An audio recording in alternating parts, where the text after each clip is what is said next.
మంచి ఆహారంతో పాటు కావాలి స్వచ్ఛమైన నీరు. అదే సనాతన్ జల్. వివరాలకు 8919763872. ఇంకోటి గురుగారు గజకేసరి యోగా అని చాలా గ్రాండ్ గా చెప్తుంటారు కదా, అదేంటి?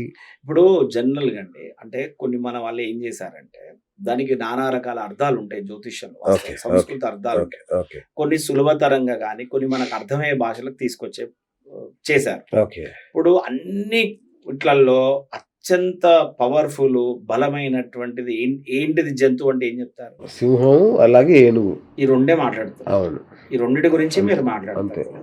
ఎందుకు? శక్తి సామర్థ్యాలను ఆ అధికారంలో ఈ రెండే అని చెప్తారు.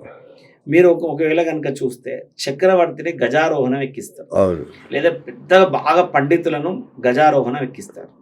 ఓకేనా? అంటే ఇది అది చాలా ఎక్స్ట్రీమ్ లెవెల్స్ అన్నట్టు. ఓకే. ఇప్పుడు సావిత్రి గారికి చేశారు కదా, అవును, గజారోహణం చేశారు కదా సావిత్రి గారు. అవును.